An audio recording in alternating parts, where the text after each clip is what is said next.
When you find a real estate platform that aligns everyone in the entire company financially by making us real estate agents owners, so when the average agent wins, everyone wins, that's the secret to success.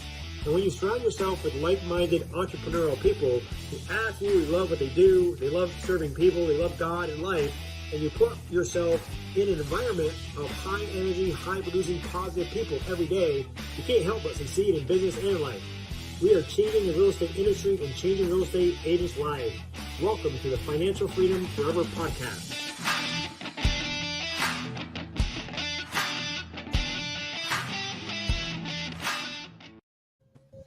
Well, hello everyone, and Mary Murphy. I want to I'm so excited to introduce my friend Mary from Marlton, New Jersey, south of Philly.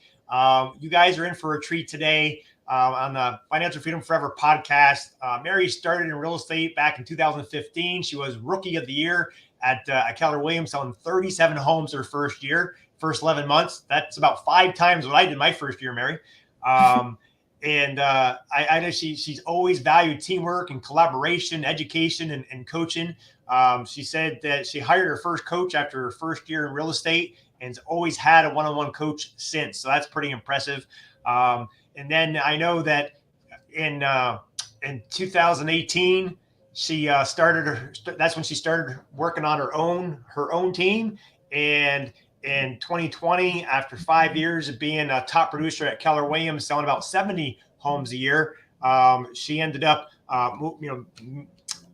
moving her business over with us at EXP in February 2020, and only came over with herself, her husband Brian, and one of her director of operations, and now she's at 18 agents on her team already. And of course, went from 70 homes to 145, and now on pace for 300 homes this year is your goal. Is that correct? Yeah. Yeah, that's pretty impressive, Mary. So I'm super excited to introduce you to everybody. And go ahead, give us a little bit more background and tell us a little bit more about your business. So it's changed a lot. I'm someone who kind of moves fast and breaks things along the way and then fixes it as we go. That was the beauty of bringing Brian on with me. Was when we came over to EXP in February 2020, Brian had just joined me. He had left his corporate job, and I was just making a whole big mess building my team, trying really hard, reading every book, coaching, and going just for whatever reason, I didn't make it work that year. You learn a lot, you learn from experience, I guess. So he joined me then, and that's when we moved over. And now, we spent all of 2020, our first year here. I mean, of course, we moved over and the world shut down. Right. I always say that it was like the scariest time, but then the best blessing that I had moved over then, because at first I was like, wow, I switched companies and the world shut down. This is horrible. And then I was like, well, shoot, I switched companies to a virtual platform right before the world shut down. This is actually a great thing, So 2020, we just put everything together. Our whole focus was just getting the foundation right and not really bringing agents into our world until it was a world that we could get them productive and for them to stay, because I was so highly in production. I still am. So, so it's just been really, really it's been so much fun. And I think we've been able to move as fast. Being here has been a really big benefit in being able to get things done as fast as I've always wanted to do it that way, right? So it's just been it's been really great. So let's unpack a little bit. You said you had a coach, in your first year in real estate, and you've always had a coach since then. Obviously that's a big part of your success. Let's unpack that a little bit, because there's a lot of people that, they just don't want to spend the money on a coach. I believe everyone, should have a coach. I was a real estate coach for many years, but I have a coach. That's where we connected, right? With Coach Michael Burt at one of our live events. But let's unpack that a little. Sure. So I guess I would say that I've had a coach since the first day in real estate, because I walked in and I always understood. I was a teacher before this. I knew once I really understood real estate, there's so much to it.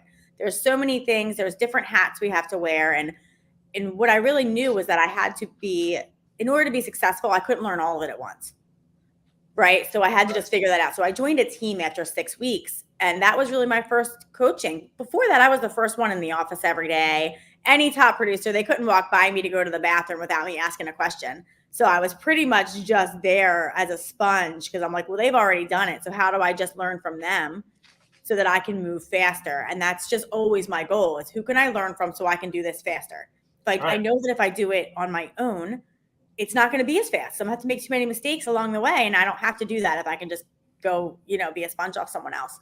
So I joined a team for that reason. I wanted the mentorship and I wanted the platform in place so that I could just focus on selling. And that's why I was so successful in selling so much my first year was that I really didn't know what I was doing. I would always kind of figure I had an affirmation that I would say, as long as you know more than them, you're the expert. And as long as you know where to find the information, you can answer all their questions. So that was how I was confident enough to be so new selling so high because I knew that. And even to this day, I teach my team, just know the script. I'm not 100% positive, but I'm going to find out and get back to you. Like you can be 0% positive, right? So getting to the coaching question, after my first year on the team, I had kind of started already feeling like I was bumping on a ceiling. And I didn't know what the next steps would be or what the growth would be, but I was addicted to real estate and I was just couldn't inhale enough information, YouTube videos and books fast enough. So, I sold 37 houses that year. I probably read more books than that. That's how much, Wow. So it's just crazy with it. So I hired my first one-on-one coach who was a referral from the team leader at the time. And so I coached with him and he just started teaching me more about accountability and helped me think a little differently. He wasn't the right coach for me. So it didn't last with that one. So I'll make adjustments. Yeah. So I've had, I don't even know how many coaches at this point, but I'll never not have one. I have 2 now, actually. Well, let's just say you're investing in your best, in the best thing ever, which is yourself, right? And for you to get better in real estate, personal business, and a coach is always going to help you get to the next level. A lot of people just don't want to spend the money, but the problem is, or what they don't understand is, having the coach helps you get to the next level, and you always make a lot more income, many times 10x what you've spent, right? And then it's all about being around like-minded people, right? Because when you're in a coaching program, there's other high-level people in that program as well that you go to live events to, and you surround yourself with other people that are at a level where you want to be, and they all pull you up. Isn't that correct? Absolutely. Yeah. And you just get to learn from each other. And there's just a mastermind group usually that's created through that, which actually I did not experience that until I came here. Really? My coaching before I came here was I had a one-on-one maps coach through KW. Right. And I was spending $1,000 a month. And at times that $1,000 was heavy, because I was trying to build my team and ramp it up. And I would say that I probably pretty much always spent almost more money on the coaching and the self-improvement that I did on marketing, because I was not a marketing-based agent. I was a prospecting-based agent. Right. So my biggest expense each month for my business was my coaching expense and going to events. I'd always go to events and get around people. If you're an agent listening to this, I talk to high-performing agents and they're like, oh my gosh, I've never been in coaching. And everyone builds it different, but I can't understand it. I'm like, well, it's someone to hold you accountable. It also forces you to reflect each week on where you are in your business and what you're doing to improve that. It's someone to hold you accountable. Did you do what you say you were going to do? You have to get back on that call every single week to reflect on what you talked about last week.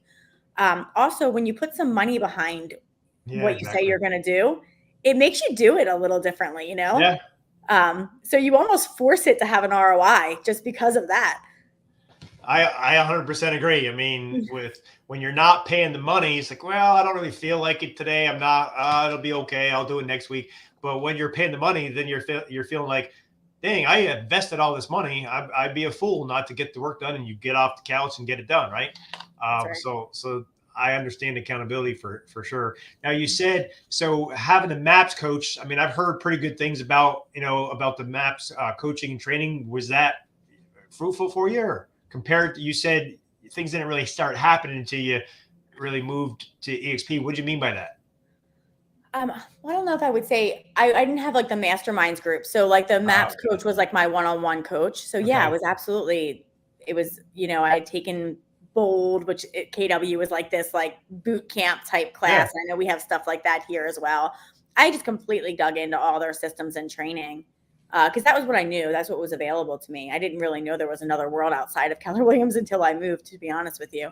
And I still have only positive things to say about it. So for the sure. MAPS coach was great. But what I realized at a certain level, I didn't need to talk about my prospecting numbers anymore. It wasn't that. I didn't know how I was ever going to get scale past where I was just making prospecting phone calls, right? I needed to, and when I came here, it's really funny. I remember, so Jay Kinder is my sponsor, and I remember talking to him about it, and he was like, well, he said something like the best marketer wins.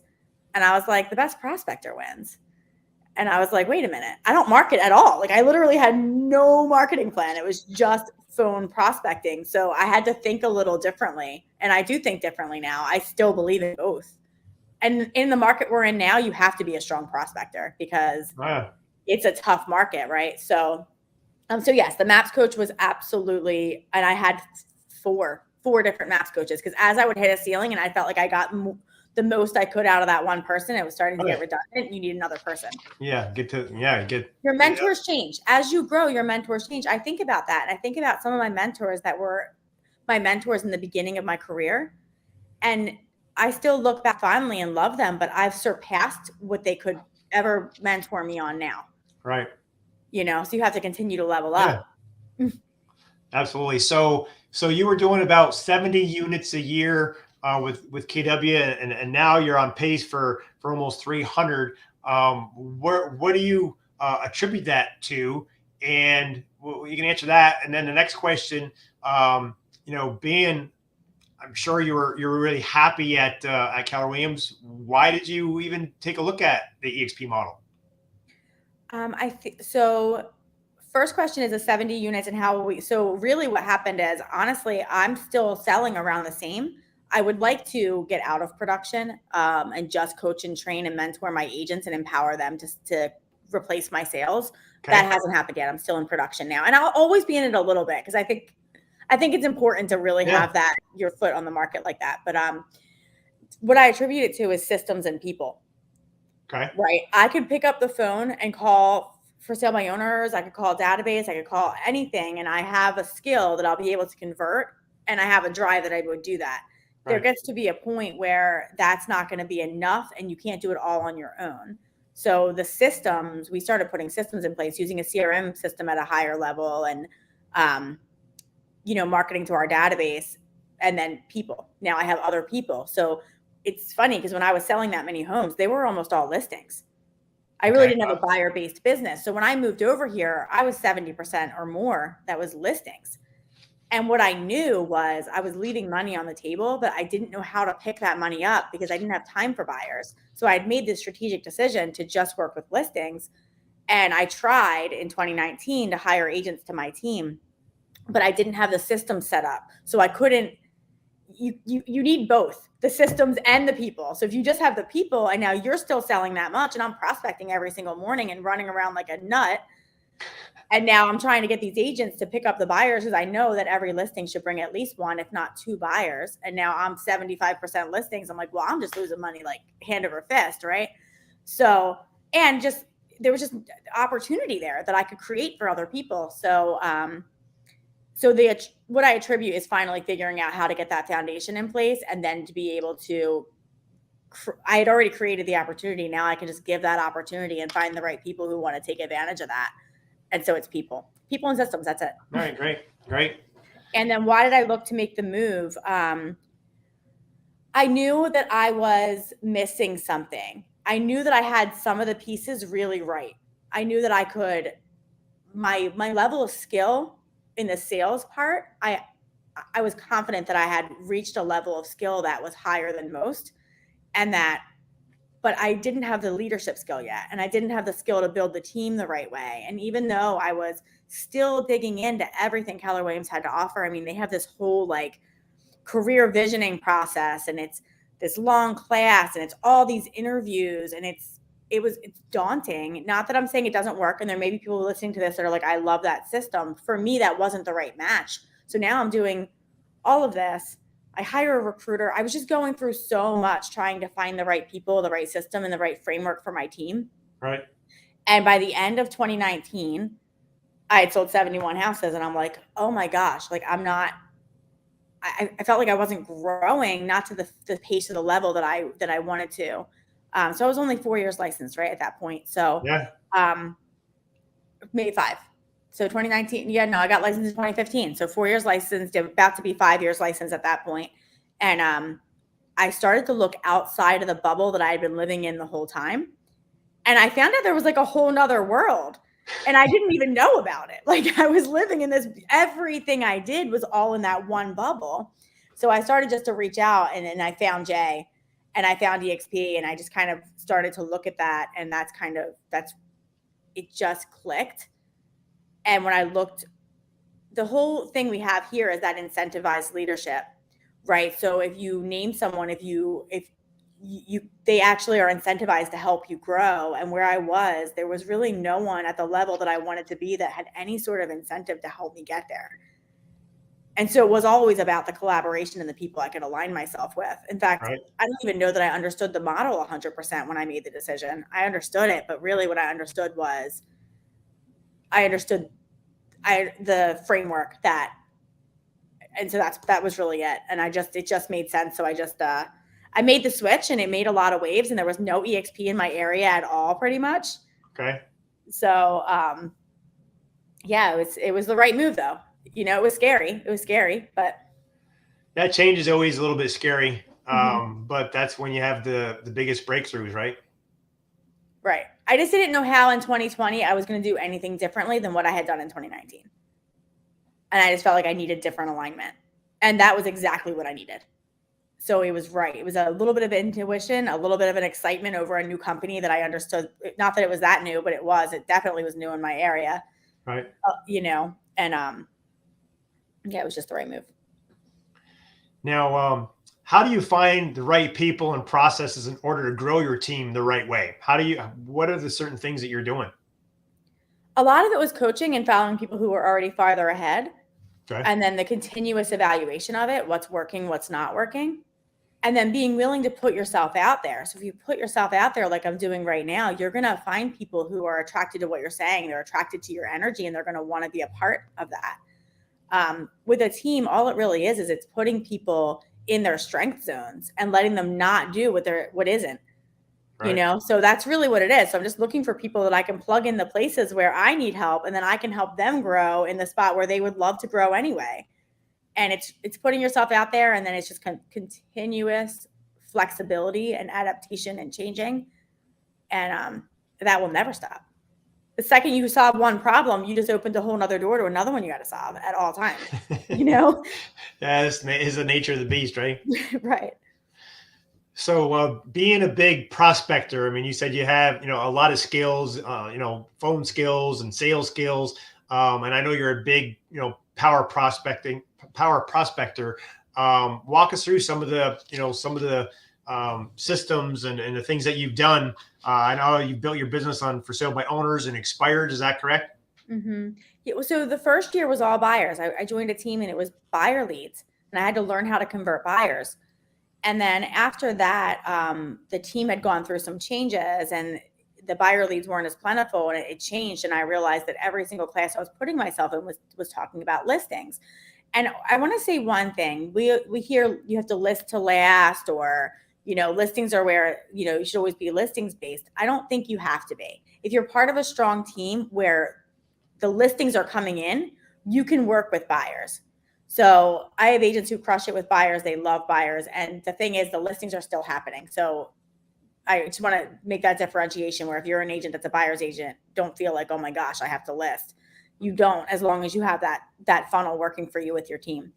But it came down to prospecting. I had been in coaching, and I'd been in MAPS coaching, and also, I had taken a class called Bold, and I had read The Millionaire Real Estate and all these books, and they were all like, you have to prospect in the morning, 2 to 3 hours in the morning, set your appointments for the afternoon. And then there was all the script training. There was Tom Ferry and all of that. So I was kind of following all that. So really early on, and the team I was on, the leader was also, he's got followed a schedule like that. So I didn't know any different. I thought you prospected in the morning. I didn't even think you could show houses in the morning. Like they weren't open in my mind. Like nothing happened in the morning except for prospecting. And then you set the afternoon for appointments. So it was just it was ingrained in me from the beginning. And then I just realized that if I could increase my skill, that I would get the results faster. So I role played in the morning. I listened to YouTube. I mean, I haven't listened to music in my car in 7 years. There was always something playing that was helping me get better as I drove. So I just, it was expireds first. And in fact, I think expireds are my favorite. I think I like expireds more than for sale by owners. But then the market got so good, there just wasn't any left. So that was an adjustment I had to make. And I was like, oh, I don't want to call FSBOs. Like, they don't want to pay us. I don't want to call FSBOs. But I didn't have a choice. I really didn't. And for me, I'm always about efficiency. So I'm like, all right, I can circle prospect, which absolutely works. And it's a warmer call and they're more receptive. But I'm going to have to talk to a couple hundred of those before I find someone who's viable. FSBOs want to sell. Right. So I just sucked it up and I just started calling them. And that was really kind of how it worked. And it was just a really high use of my time. And so I just followed it. I didn't want to do it. Like, I'm great at it. And I'll say that I'm great at it because I worked on being great at it. But I never once walked into a prospecting session thinking, I cannot wait to do this. I would tell myself that. That's the affirmation I would say. Right. I love prospecting. I'm going to set an appointment. Every person I call wants to talk to me. But really it was, I need to make this work. You're just committed. You're committed to be successful and get things done. And we do some things that we don't want to do. But if that's what needs to be done to take care of your clients and take care of your family, then you do it. Right. So it's that constant, never ending improvement. Right.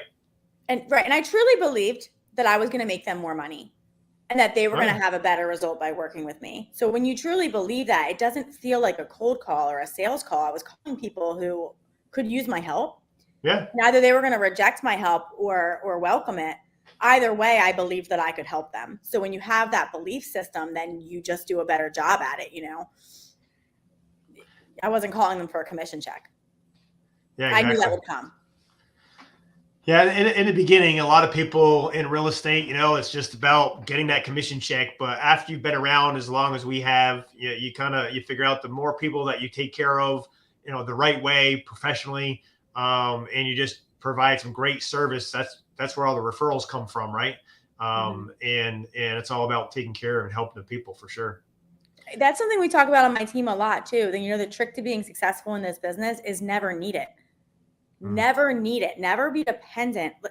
Every single time you need a closing to happen, you need something to close on time, you need that check, it will 100% get pushed back or fall. Yeah, right. It's going to happen. So you can't ever get yourself into a point where you need it that bad.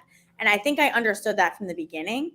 And then that's how you treat people like people. That's when you're always putting their needs first, because if you're at a point where you're starving and you need it, inherently you're starting to put your own needs first. And I've watched that happen on the other side of transactions even now. And it always makes me sad.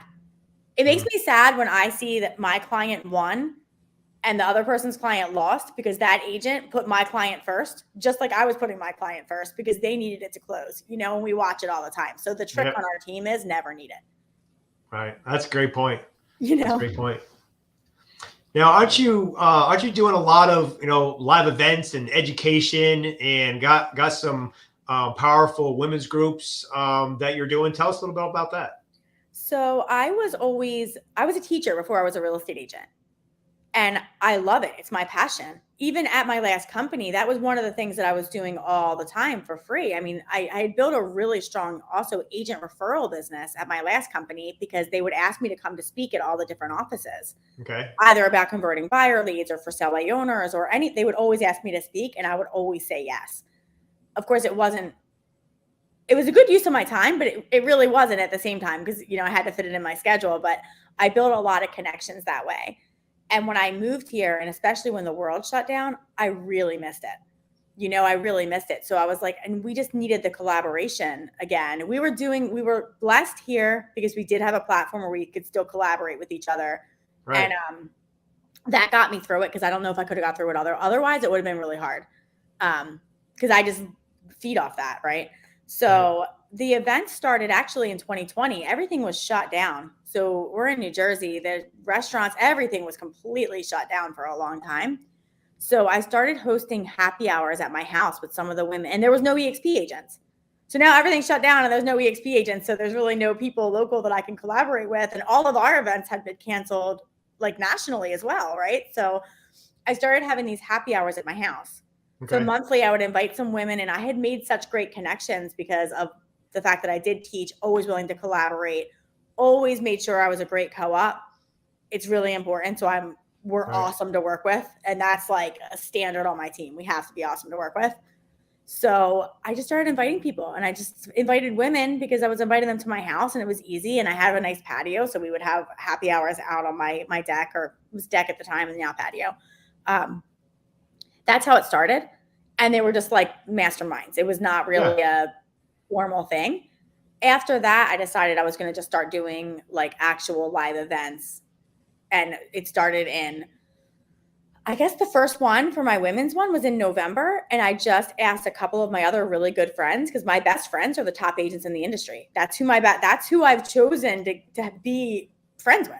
Right. So I asked a couple of them if they wanted to do an event with me that we would be, giving back and bringing everyone together. And the whole message is collaboration over competition. We have to work together anyway. We might as well like each other. Yeah, right. It doesn't matter what company you're at. We have to work together. That's just the way our industry works. So I chose agents from different companies. I had an independent broker, a top producer at Compass, top Keller Williams agent. And then we just invited all of our people. And now they have really taken off. And it's value around prospecting, systems. It's just so fun. The last one we did last week had, I think, 78 women. And I was in a whole nother state, whole nother market. Oh, wow. With 3 other women that I'm friends with. We're just friends. We get dinner together. They're about an hour and a half from me. And that's great. I mean, you're just giving back to the real estate community and making our industry even better and having fun doing it. That's awesome. It's great. Let me ask you, if as far as joining EXP, if you would do anything different, and if you had to do it all over again, would you do anything different? I mean, I probably would have done it sooner. I would have done it sooner if I had known it. I really didn't know. I started looking at it in I want to say a year before I came. So I came February. So the following year I had gone to like a big conference, and that's when I heard about it for the first time, and I started looking at it. So I also really talked to Jay for a year before I made the move, before I really looked at it. So I would have done it sooner. That's one thing I definitely would have done. Yeah. I also spent 2020 not focused. I was so worried that because I was from EXP, that my friends in the industry weren't going to be welcoming to me. So I never talked about it. Like you couldn't beg me to talk about EXP. I wouldn't talk about it really. And that was a mistake, because I think a lot of people would have it would have been value to them to have also made the change, and I should have told them about it. So the 2 mistakes I made were worrying that people were going to think I was a crazy recruiter, because that's just not who I am. And I would have done it sooner. But even now, I'm never going to pick up my phone. It's funny because I'm a prospector. I would never prospect an agent. I don't prospect an agent and ask them to talk to me about it. Now it's just add value. And if they believe I could add more value to them, and they want to know why I chose what I chose, because I would leave. If there was a better option, I would leave. I'm not married to anything except for my family, my husband. Right. That's just it, right? I mean, no matter where you are in your business, as far as the company that you're in, even if it's your own, because there's a lot of independent broker owners that have their own company that are now with us at that EXP. Is always about, is there a better option with how technology changes, with how the world's changing? Is there a better way for all of us to reach our goals? And if people are open-minded and are always searching for that, and open to taking a look at it, then their life will just continue to improve for them and their families, right? Exactly. And I'm always looking at it. So like in my coaching circles now, it's not 100% EXP. In fact, I'll never put myself in a bubble like I did in the beginning ever again. I'm always going to be open-minded to everything else that's out there. And there's some very successful people that aren't at our company. Yeah. A lot of them I think should be. right? But everyone can make different decisions. But there's a lot of successful people that aren't here. And if I thought I'd do better independent, I could be independent. I could just take at any minute. I can take EXP off my sign, and pretty much nothing else changes.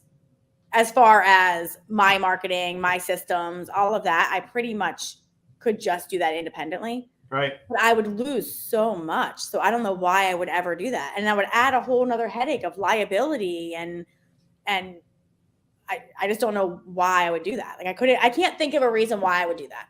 I have my broker's license. I do have a branch office. There's about 64 of us now with my branch office. And it's just I haven't seen a better way for me. I hear you. Where do you see yourself in the next 5 years? What are your goals in the next 5 years? Where do you see your business coming up?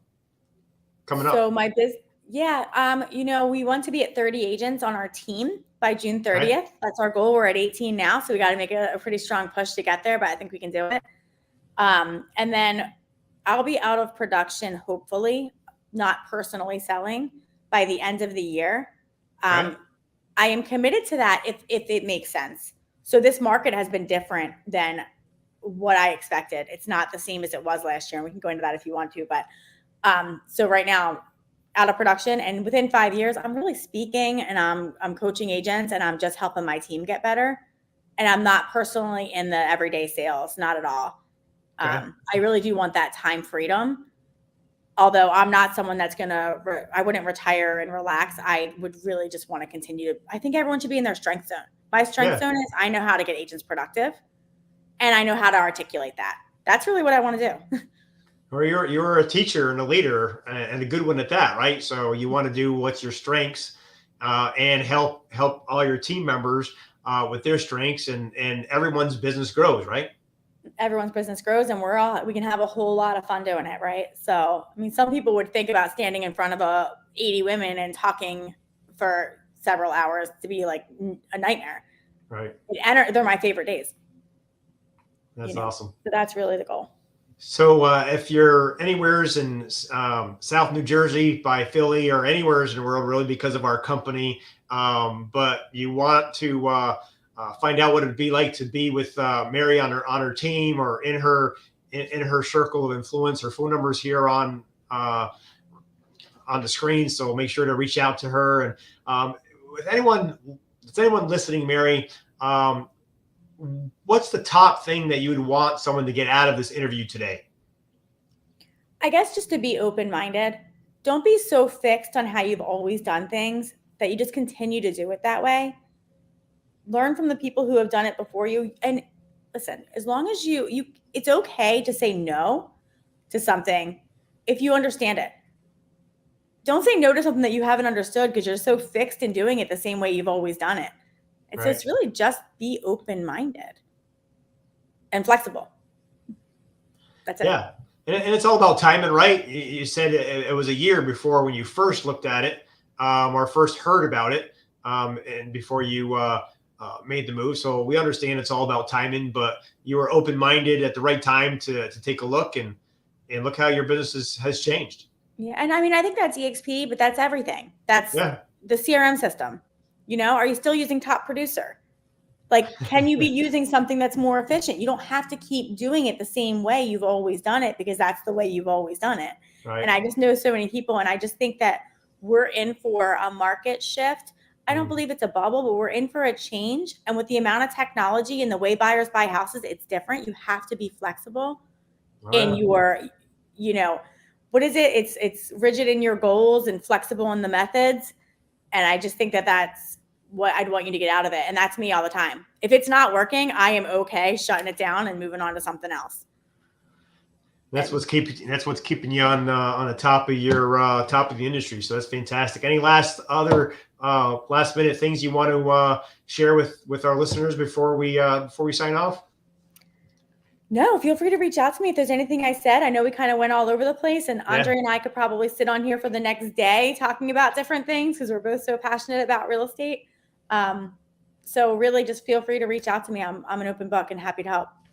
Right, fantastic. My last question when we closing things up, I always ask people if you're a movie watcher, what's your best movie that you love, or if you're a reader, and obviously it sounds like you're a pretty big reader. What's your top book that you like to recommend?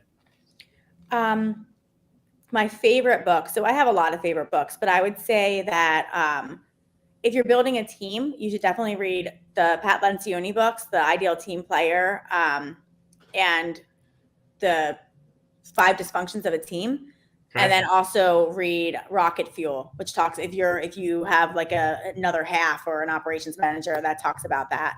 Those are Okay. my 3 probably favorites. Anything John Maxwell. I actually go back to the book Principles. Principles is like a Bible that I read all the time. Okay. So Principles, read that. Just finished The Shadow Effect, which was super deep, but that was really great too. Read all the time. I read constantly. So those are my Fantastic. Well, thanks, Mary, for joining us on our Financial Freedom Forever podcast today. I'm looking forward to seeing you at our next live event and one of our coaching retreats. And thanks for leading from the front. Thanks. See you soon. All right. Bye, Mary.